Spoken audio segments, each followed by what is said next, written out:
Deus, nosso Pai, estamos na Tua presença, pedimos a Tua bênção, a Tua orientação, a Tua graça, a unção do Teu Santo Espírito, Senhor, e que tudo que dissermos aqui seja para honrar e glorificar o Teu nome e para o crescimento de nós, o Teu povo, Senhor. Faz conosco como sempre tens falado e nos guie sempre na Tua vontade, Senhor, e perdoe também os nossos pecados, pois é em nome de Jesus, porque oramos agradecidos. Amém. Efésios 4, do 11 ao 16. Diz assim a palavra de Deus: E Ele mesmo deu uns para apóstolos, e outros para profetas, e outros para evangelistas, e outros para pastores e doutores, querendo o aperfeiçoamento dos santos, para a obra do ministério, para a edificação do corpo de Cristo, até que todos cheguemos à unidade da fé e ao conhecimento do Filho de Deus, a varão perfeito, à medida da estatura completa de Cristo, para que não sejamos mais meninos inconstantes, levados em roda por todo o vento de doutrina, pelo engano dos homens que, com astúcia, enganam fraudulosamente. Antes, seguindo a verdade em caridade, cresçamos em tudo naquele que é a cabeça, Cristo, do qual todo o corpo bem ajustado e ligado pelo auxílio de todas as juntas, segundo a justa operação de cada parte, faz o aumento do corpo para a sua edificação em amor. Amém? Os irmãos podem sentar.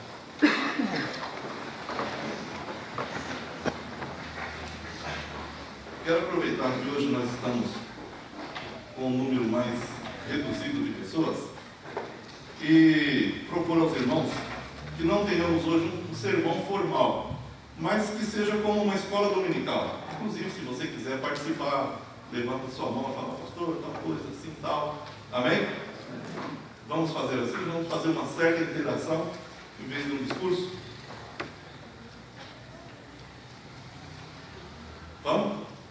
Vamos testar se isso está certo, né?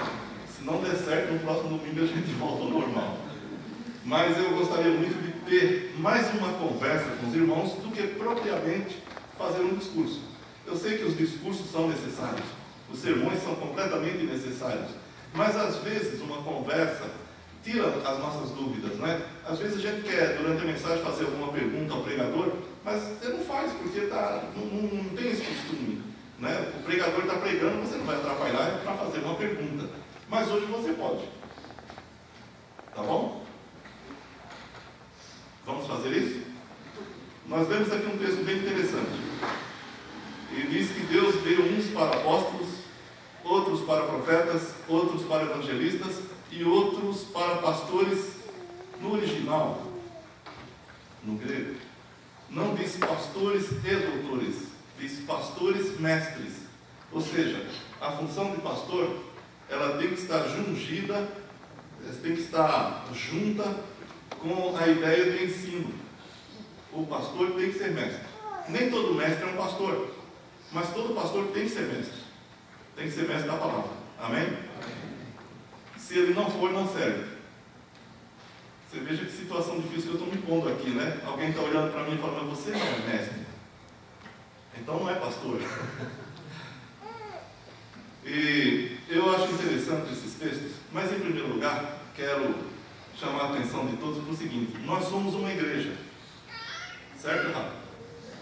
Somos? Vocês têm dúvida que não somos uma igreja? Somos ou não? Então vamos falar como igreja. O que significa a palavra igreja?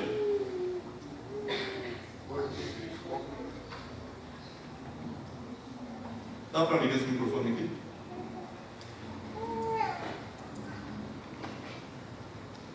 Alô? Alô? Wesley, liga para mim. Então, deixa eu andar aqui. Se alguém quiser fazer uma pergunta, eu levo até o microfone para você. O que significa a palavra igreja? Corpo de Cristo. Corpo. Né? Eclesia, no grego, que significa assembleia, na verdade.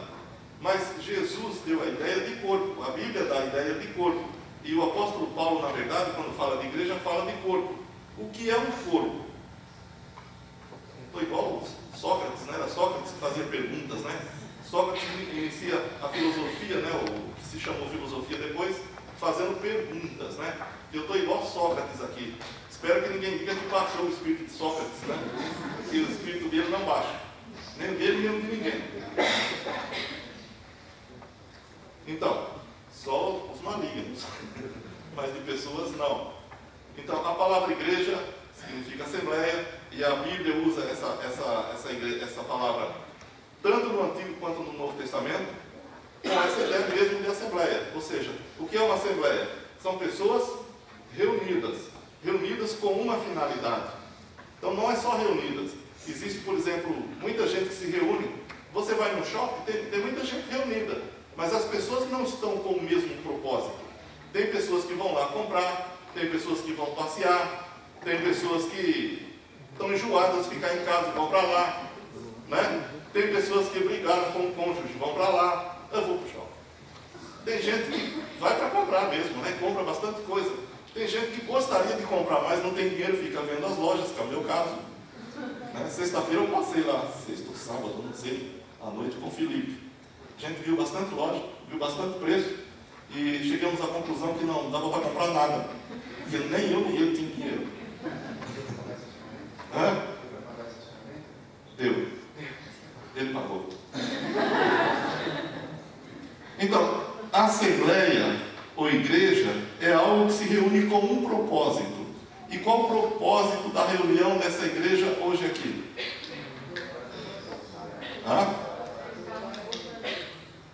Vamos, eu quero ouvir. Eu sou meio surdo, eu estou ficando velho demais. Tem gente que não gosta que diga que eu estou ficando velho, mas eu estou.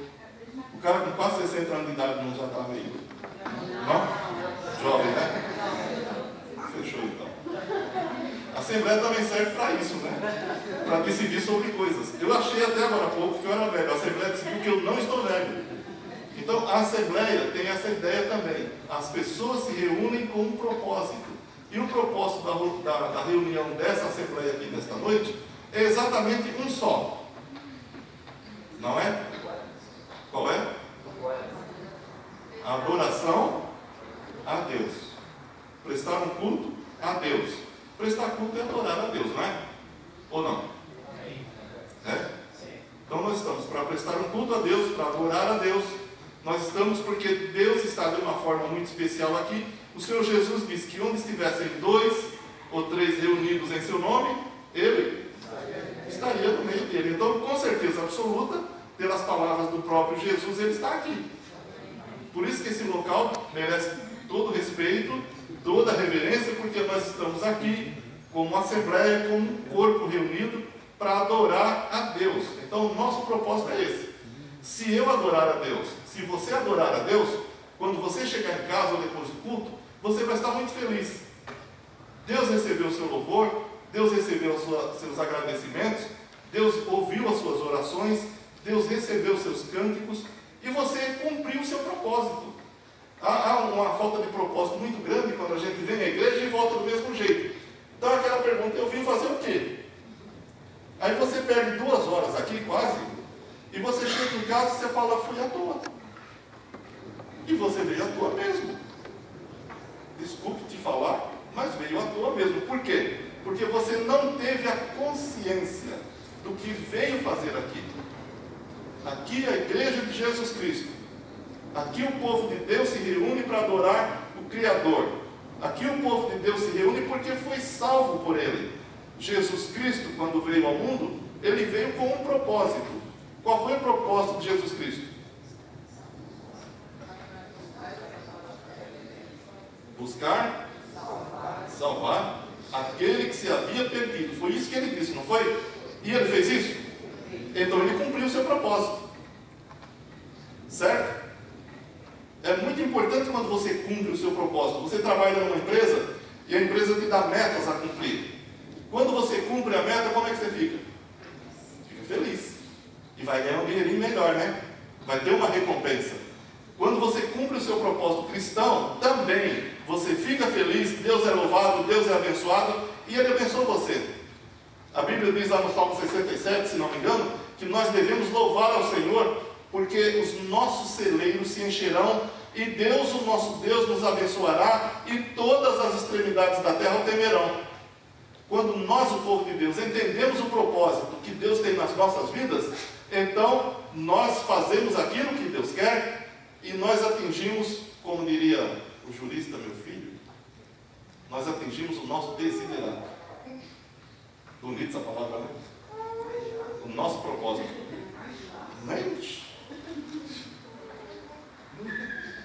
Esses dias eu tive uma discussão jurídica com ele, e ele disse que me deu lições de direito. Chegava em casa, a Priscila fez: olha as lições que eu dei no pai. Aí foi ler tudo que a gente tinha conversado no celular. Disse que sabia mais direito do que eu e a Priscila. Faz um mês que está na faculdade. Diga-se de passagem. Esse é o Felipe. Não é à toa que chamam de João Calvino. Só o João Calvino fazia um negócio desse. Nesse texto que nós lemos, sabe, é interessante uma coisa. Deixa eu dizer só uma coisa antes. Nós somos a igreja de Jesus Cristo. Nós somos o povo chamado por Deus. Não só nós aqui, igreja local, mas todo o povo de Deus na terra. Todos aqueles que Deus chamou, que Deus separou para si, formam o corpo de Jesus Cristo. E o corpo é uma coisa que não vive separada. Imagine só. Imagine só se você corta o seu braço. O que acontece com o seu braço? Se não for reencaixado de volta aí por um especialista, ele vai morrer, não vai? Vai morrer. Qualquer membro fora do corpo, qualquer brasa fora da fogueira, certo? Veja a importância da igreja. Se a igreja é um corpo, nós, os membros, não podemos estar separados dela. Disse um teólogo do passado, chamado Tertuliano, ele disse o seguinte: ninguém pode ter Deus por pai se não tiver a igreja como mãe. Depois isso gerou polêmica, né? Mas a frase é interessante, né? E é uma realidade, não é não? Como é que você diz: eu sou povo de Deus, eu sou igreja de Deus, mas você não tem o menor interesse em se reunir? Então, que parte do corpo você é que fica fora do corpo? Existe algum membro do corpo fora do corpo? Todos os nossos membros estão no corpo. E o membro fora do corpo deixa de existir. Dentre todas as pessoas que o Senhor chamou à salvação, a Bíblia mostra Deus fazendo duas escolhas: para a salvação, e dentre os salvos que Ele chama, mostra Deus fazendo uma outra escolha, chamando pessoas para determinadas funções dentro da igreja, mas sempre com um propósito. Nesse texto que nós lemos está escrito: Deus deu uns para quê? Para apóstolos, outros para profetas, outros para evangelistas, outros para pastores e mestres. Então, quem deu uns para apóstolos e outros para pastores, etc., quem deu? Então não é uma coisa do homem, é uma coisa de Deus. No Evangelho de Lucas, deixa eu ver aqui com você. No capítulo 6, a partir do versículo 12, Jesus tinha chamado muitos discípulos. Multidões seguiam a Jesus. Tinha discípulos de tudo quanto é jeito. No capítulo 6 de Lucas, versículo 12, diz assim: e aconteceu que naqueles dias subiu ao monte a orar e passou a noite em oração a Deus. Está falando de Jesus. E quando já era dia, chamou a si os seus discípulos e fez o quê? Escolheu 12 deles, a quem também deu o nome de apóstolos. Aí tem o nome deles: Simão, ao qual também chamou Pedro, André seu irmão, Tiago e João, Filipe e Bartolomeu, Mateus e Tomé, Tiago, filho de Alfeu, e Simão, chamado Zelote, Judas, filho de Tiago, e Judas Iscariotes, que foi o traidor. Então veja só, que num determinado dia Jesus sobe ao monte, ora, fica bastante tempo orando, ficou a noite inteira em oração a Deus, e depois, quando ele desce do monte, ele chama 12 pessoas, especificamente 12, dentre todos os seus discípulos que ele tinha, ele chamou 12 pessoas, e a essas pessoas ele pôs o nome de apóstolos. O que significa a palavra apóstolo? 1, 2, 3 e... Enviado. Enviado. O que mais? Comissionado. Comissionado. Quem dá mais?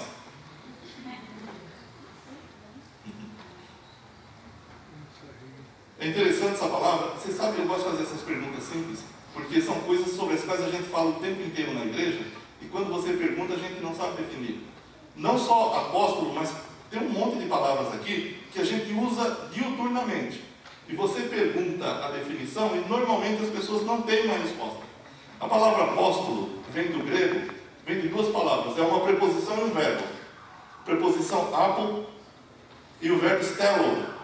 Stelo é um verbo em grego que significa enviado. Apo, enviado por ou para. Então, é um sujeito enviado com uma missão específica.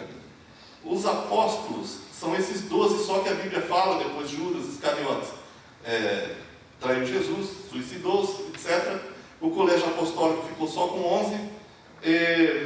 Depois, a igreja de Jerusalém, liderada por Pedro, escolheu Matias no lugar de Judas. E o Senhor escolheu Paulo. Então os 12 apóstolos ficaram 13. Paulo é apóstolo, não é? Agora havia contra Paulo a ideia de que ele não era apóstolo no primeiro século. Muitos judeus passavam pelas igrejas quando Paulo pregava o evangelho, formava igrejas. Então muitos judeus, os judaizantes, passavam pelas igrejas e diziam que Paulo não podia pregar porque Paulo não era apóstolo. Porque qual era a característica básica de um apóstolo? Apóstolo era aquele que tinha sido chamado pessoalmente por Jesus Cristo e vivido com Jesus Cristo durante seu ministério terreno. E eles diziam, Paulo não viveu. Mas Paulo dizia, eu sou apóstolo porque quem me chamou foi o próprio Jesus Cristo. E me comissionou. E ele disse para os coríntios, eu não sou para os outros, pelo menos sou para vocês. E outra, Paulo tinha todos os dons específicos do apóstolo. Quais eram os dons específicos dos apóstolos? Os apóstolos faziam maravilhas em nome de Jesus. A Bíblia diz no livro de Atos que não eram todos os crentes que faziam maravilhas. Eram os apóstolos. Deus, pelas mãos de Pedro, etc., fazia maravilhas extraordinárias. Deus, pelos apóstolos, fazia maravilhas extraordinárias. E Paulo fez maravilhas extraordinárias. Paulo curou muita gente em nome do Senhor. Paulo ressuscitou o morto. Lembra? Ele estava pregando assim como eu, um dia. E ele começou a pregar, ficou empolgado. E a pregação dele passou da meia-noite. Começou assim que nem nós. Já pensou se eu me empolgo? Aí a pregação dele passou da meia-noite. Ele estava pregando num cenáculo, no terceiro andar de uma casa, e tinha um jovem chamado Eutico, e Eutico dormiu. Cuidado quando você dormir. Paulo está falando, se você dormir, é um problema. E o Eutico estava lá na janela, ouvindo Paulo pregar, e dormiu. Mas eu fico pensando, às vezes eu fico meio chateado quando eu estou pregando e as pessoas dormem. Mas se dormiram com Paulo apóstolo, né? Por que não com Paulo Guedes? Assim eu imito Paulo, né? Ele dizia, sede meus imitadores, irmãos. E o Eutico estava lá dormindo e caiu da janela. Então eu estou dizendo para você, se você for dormir, cuidado. Já pensou você cair do banco? Que feio. Eutico caiu da janela, bateu no chão e adivinha o que aconteceu? Morreu. Então Paulo desceu, orou pelo Eutico, entregou o Eutico vivo aos irmãos. Então Paulo ressuscitou um morto. Tem mais algum outro que ele ressuscitou? Que eu lembre não, né? Mas já basta um, né?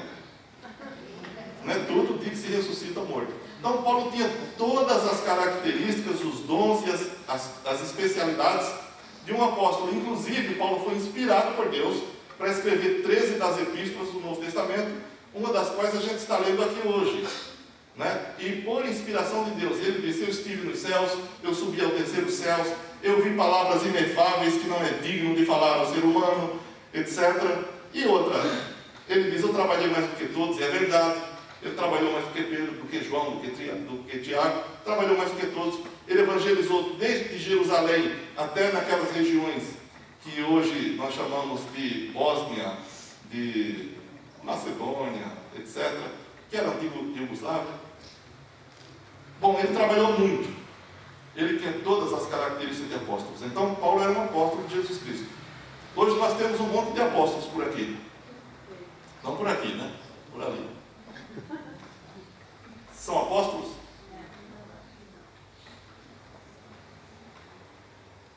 São ou não são? Não. Com toda segurança, são apóstolos ou não são? Não. Só são apóstolos aqueles que viveram com Jesus e Paulo. Mais ninguém. O ministério apostólico encerrou-se no primeiro século. Ninguém pode se arrogar o título de apóstolo. Não sei por que uma pessoa se arroga o título de apóstolo, né? Assim, que empáfia é essa? Eu sou apóstolo. Apóstolo do quê? Andou com Jesus Cristo? Escreveu a Bíblia? Teve revelações dos céus? Não. E apóstolo por quê? Não é apóstolo. Tá certo? Vou dar uma chance para algumas pessoas. Como substantivo, o apóstolo não existe mais. Como adjetivo, ele pode existir. O sujeito é apóstolo do bem fazer. Essa é uma expressão que se diz àquelas pessoas que fazem muito bem. José de Anchieta, né? Chamado de o apóstolo do Brasil. Ele não era um apóstolo, ele era um padre jesuíta. Mas, adjetivamente, você pode dizer que uma pessoa era apóstolo disso ou daquilo, mas você não pode substantivar a expressão. Fulano é apóstolo, o apóstolo tal ou o apóstolo Paulo. Não é. Não existe. Só existiram esses. E Paulo diz aqui nesse texto que foi Deus quem deu uns para apóstolos, outros para profetas. Essa palavra profeta, o que você entende por profeta? Nós temos hoje uma gama de profetas também. O que você entende pela palavra profeta na Bíblia?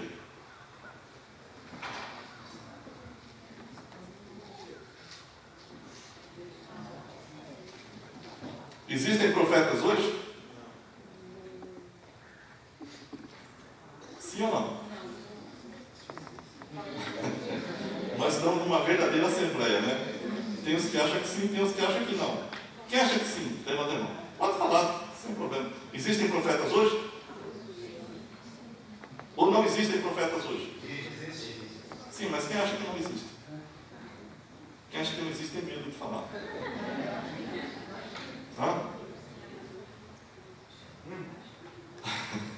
Hoje eu vou estragar meu grego aqui. Até o meu hebraico, já que o André não está aqui. A palavra profeta no grego e no hebraico, ela tem a mesma conotação. Vocês sabem que o Antigo Testamento foi escrito em hebraico, certo ou errado? Com algumas inserções do aramaico. E o Novo Testamento foi escrito em quê? Em grego, no dialeto koiné. Muito bem. A palavra profeta no grego é bem parecida com o português, é profetes.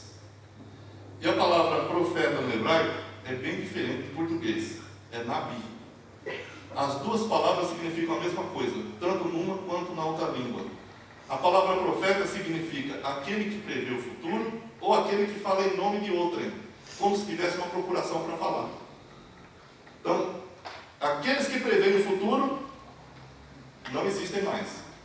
Porque todo o futuro que Deus queria que nós soubéssemos, Ele revelou na Bíblia. Então Deus não vai dar revelações subsequentes, paralelas, outras revelações que são contraditórias, etc. Toda a revelação para o futuro que Deus queria que nós soubéssemos estão na Bíblia. Todas, sem exceção. Então, nesse sentido, não há profeta. Agora, no sentido de que é aquele que fala em nome de outrem, aí sim é um profeta.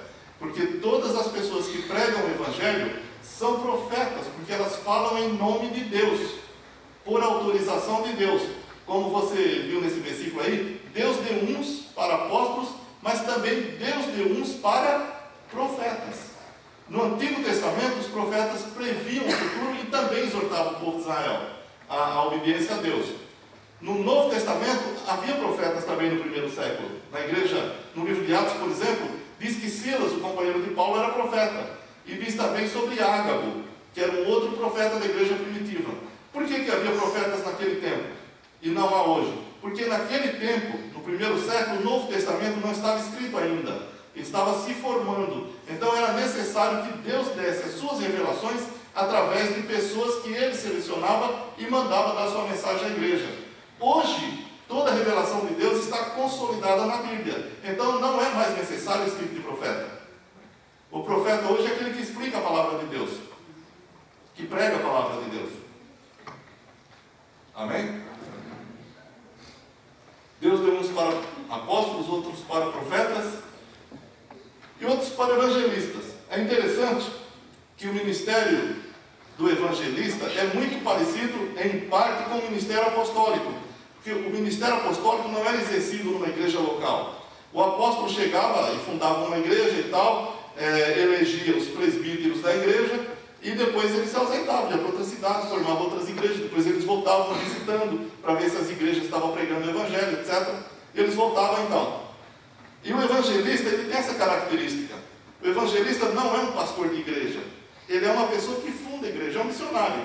Ele funda a igreja, depois que a igreja está bem solidificada, ele orienta a igreja, a igreja eleja um pastor local, para que fique na igreja, exortando a igreja, ensinando a igreja, falando a palavra de Deus para a igreja, suportando os costumes da igreja, sendo suportado pela igreja, etc. Essas coisas normais. É a pessoa que fica, o pastor.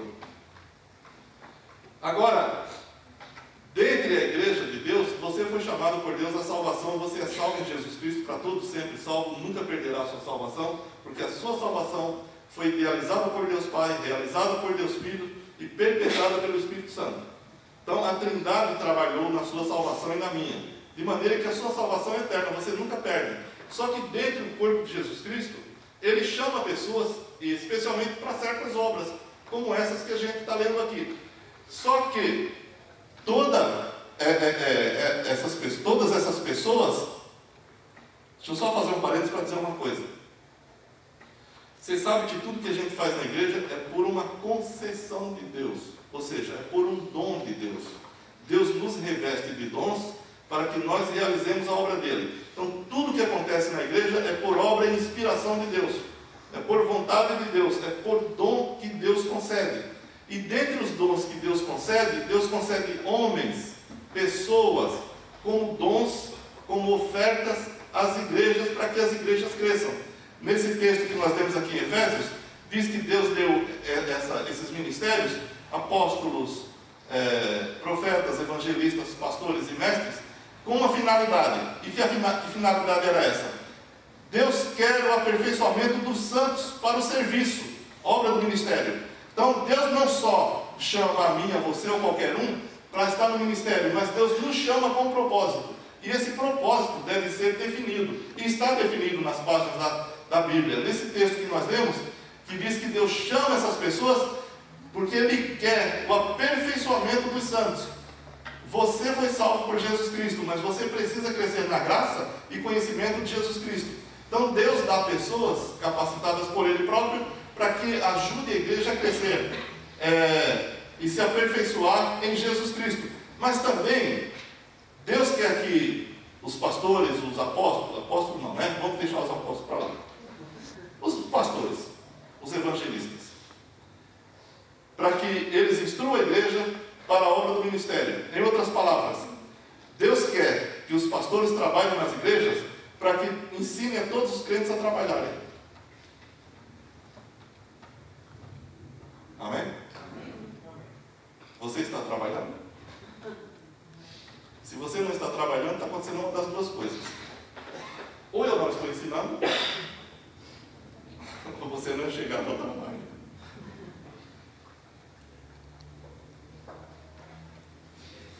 Tá certo?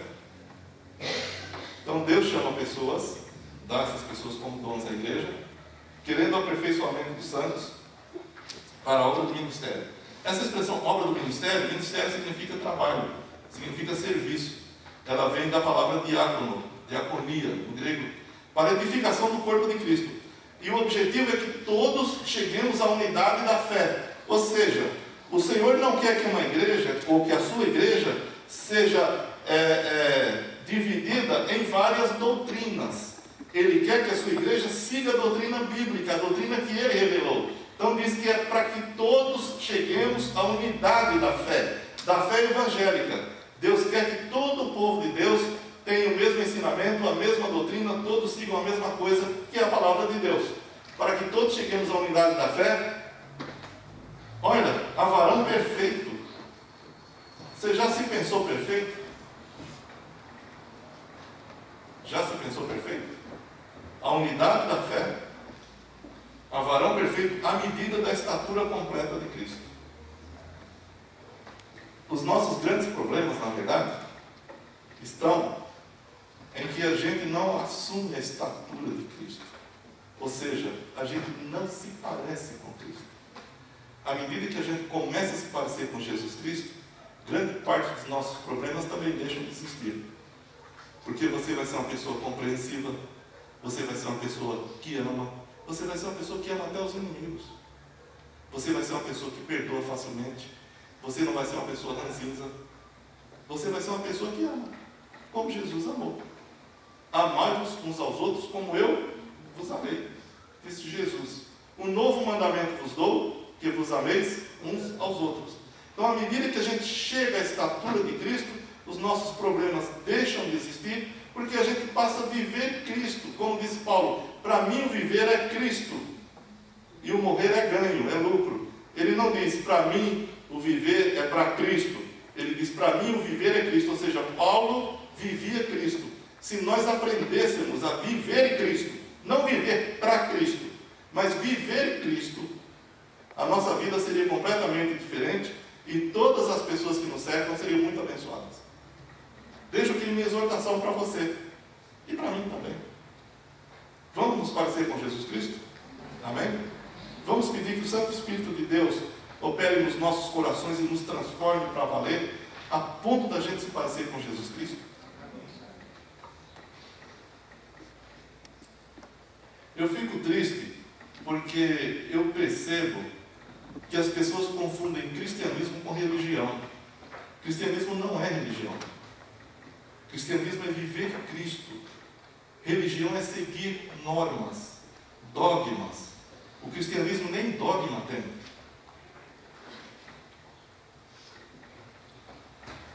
E diz aqui, para que não sejamos mais meninos inconstantes, levados em roda por todo vento de doutrina, pelo engano de homens que com astúcia enganam fraudulosamente.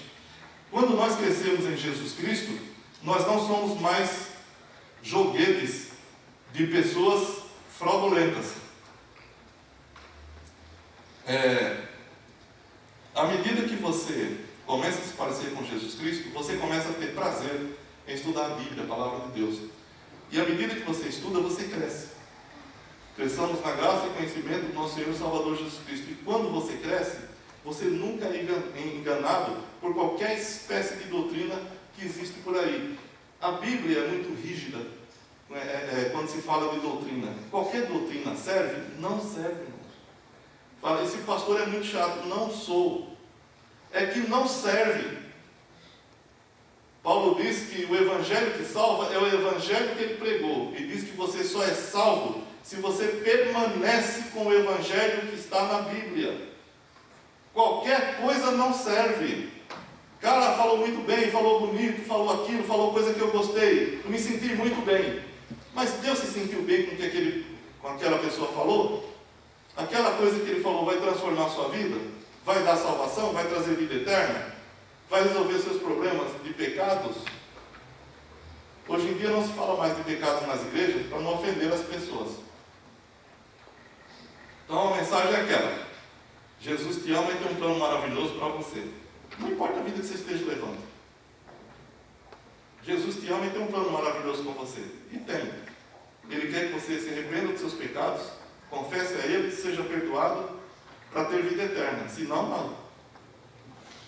O pecador que está no seu pecado, obstinadamente no seu pecado, a Bíblia diz que sobre ele paira a ira de Deus. É necessário que ele, ouvindo a mensagem do Evangelho, seja convencido pelo Espírito Santo e seja salvo. Senão, a ira de Deus está sobre ele. E quando nós temos o cuidado de seguir a mensagem, a palavra de Deus, então nós não somos levados por qualquer vento de doutrina, por qualquer coisa, qualquer ensino espúrio. Aí diz, antes, seguindo a verdade, quem é a verdade? O que é que ele disse em João 14,6? Então Jesus personifica a verdade. Eu sou o caminho, a verdade e a vida. Jesus nunca disse, eu estou falando a verdade. Na verdade, todas as pessoas que vivem se gabando de que só falam a verdade, estão mentindo. Normalmente é a pessoa mentirosa que fala isso, eu só falo a verdade. Isso é hipocrisia. Você é um ser humano. Deve procurar falar a verdade. Mas não deve ficar se gabando disso não, que não é verdade. Jesus Cristo não disse, eu falo a verdade, ele disse, eu sou a verdade. Então, em Jesus Cristo, nós não temos engano nenhum. Antes, seguindo a verdade e em amor, cresçamos em tudo naquele que é a cabeça, Cristo. Quer dizer, eu sou o corpo, você faz parte desse corpo, todos nós somos membros, mas nós temos uma cabeça. E essa cabeça pensa, essa cabeça diz as coisas, essa cabeça dita as regras, essa cabeça comanda. E o comandante da igreja, o cabeça da igreja, quem é? Jesus Cristo. Do qual todo o corpo, bem ajustado, não é mal ajustado, todo o corpo bem ajustado e ligado, ou seja, não está solto por aí, e ligado pelo auxílio de todas as juntas, segundo a justa operação de cada parte, faz o aumento do corpo para a sua edificação e amor. Jesus Cristo morreu para formar um corpo. Esse corpo chama-se igreja. E desse corpo fazemos parte nós, aqueles que fomos chamados por Ele para a glória dele. E dentro desse corpo, Ele quer que todos nós trabalhemos para que todo o corpo seja bem organizado, bem edificado, para que todos cresçamos na sua graça e conhecimento, para que esse corpo saiba que tem uma cabeça. Essa cabeça é Jesus Cristo. Essa cabeça comanda, essa cabeça diz, essa cabeça ensina. Amém? Amém. Alguma pergunta? Eu quero concluir essa meditação que fiz com os irmãos aqui hoje. Eu gostei. Até porque foi eu que fiz. Dureza para a gente é uma coisa que a gente mesmo não gosta, né? Eu gostei de ser. Para mim foi legal. Foi legal para você? Eu acho que é uma forma que a gente tem de aprender mais quando a gente participa, quando a gente pergunta, né? Do que simplesmente com um sermão. Às vezes o sermão, que sermão legal. Aí quando termina o sermão, você esqueceu tudo. Até o pregador esquece do sermão, sabia disso? Assim, eu que tenho que pregar quase todo dia, você pergunta, o que você falou domingo? Eu estava pensando, o que será que eu falei domingo? Então são muitas coisas, uma escola dominical, uma escola teológica e tal, de repente faz um tumulto aqui que Deus me livre. Mas hoje eu gostei de ter essa conversa aqui com os irmãos, bastante informal, mas creio que foi instrutivo, né? E todos nós podemos perceber que nós somos um corpo. Amém? Amém. Todos nós temos que trabalhar em conjunto para a glória de Deus. Eu não sou o dono da igreja, eu sou um membro da igreja com todos. De maneira que se um dia você quiser ofender o pastor da igreja, aí você bate nele, dá uma surra nele. Mas não faça coisas assim de nível espiritual, eu vou ofender o pastor, não vou trabalhar. Você não vai me ofender. Você vai se ofender. A igreja de Jesus Cristo. E eu e você somos membros desta igreja, deste corpo. E nós estamos aqui para crescer juntos, para que todos possamos fazer a obra de Deus para a glória dele próprio. Amém? Amém. Se eu perguntar para você, eu vou terminar. Deixa eu me afastar mais que eu vou fazer uma pergunta.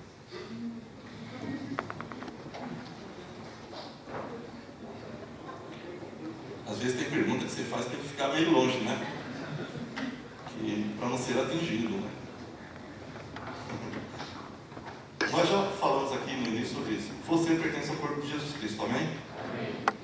Você tem algum dom especial que você reconheça dentro da igreja?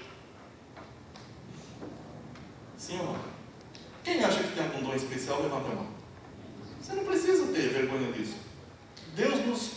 A Bíblia fala de muitos dons. Não só os 9, mas muitos outros.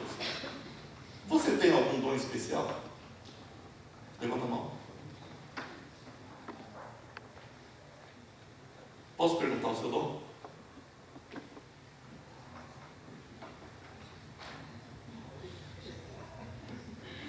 Fala aí. Amém. Qual o seu dom? É amém? O dom de oração, interceder para a igreja, pela família, e não é toda. Chaga, diz que história. Tá? Amém.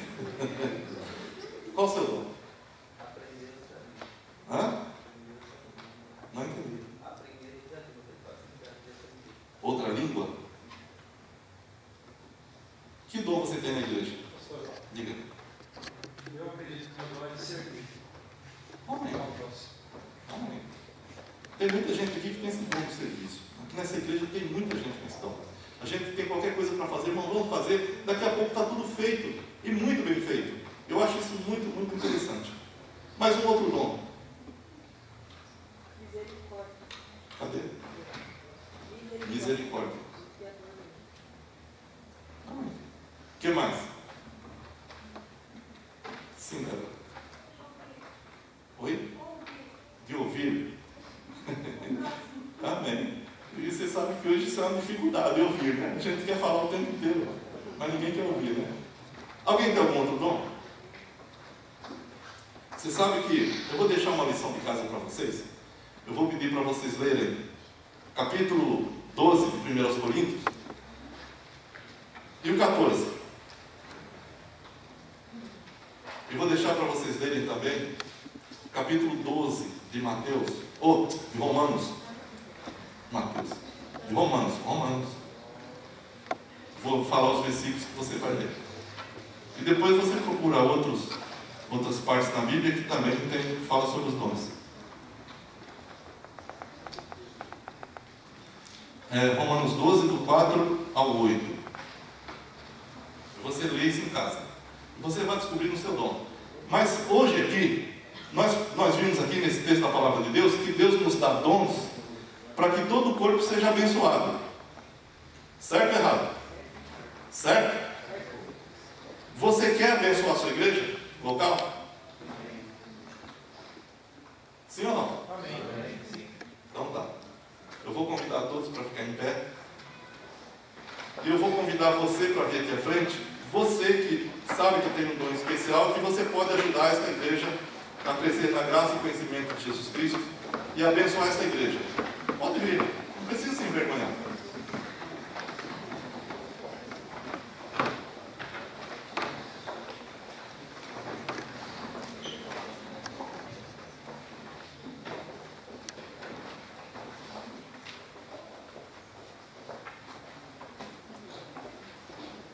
Mais alguém gostaria de vir? Eu quero dizer que você, crente, tem dons de Deus. Ninguém pode falar, eu não tenho dom, não tenho, porque Deus dá os dons à igreja. Existem dons que não são pessoais, são dados à igreja inteira.